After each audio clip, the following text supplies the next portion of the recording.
ഏവർക്കും KBFC ന്യൂസിന്റെ പുതിയൊരു വീഡിയോയിലേക്ക് സ്വാഗതം. കേരള ബ്ലാസ്റ്റേഴ്സ് FC തങ്ങളുടെ അവസാന മത്സരത്തിൽ ഇതാ വീണ്ടും ഒരു തകർപ്പൻ വിജയമാണ് നേടിയിരിക്കുന്നത്.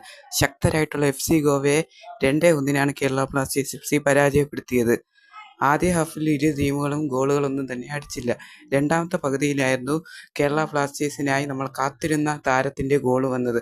അത് മറ്റാരുമല്ല, കെവിൻ യോക്ക് തന്റെ സീസണിലെ ആദ്യ ഗോള് 48-ാമത്തെ മിനിറ്റിൽ നേടിക്കൊണ്ട് കേരള ബ്ലാസ്റ്റേഴ്സ് FCക്ക് ലീഡ് കൊടുത്തു.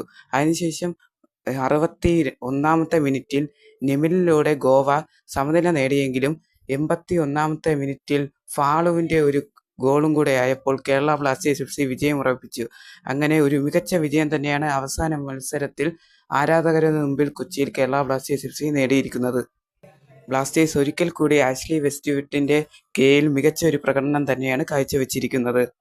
കൂടുതൽ കേരള ബ്ലാസ്റ്റേഴ്സുമായി ബന്ധപ്പെട്ട വീഡിയോകൾക്കായി ചാനൽ ഇപ്പോൾ തന്നെ സബ്സ്ക്രൈബ് ചെയ്യുക.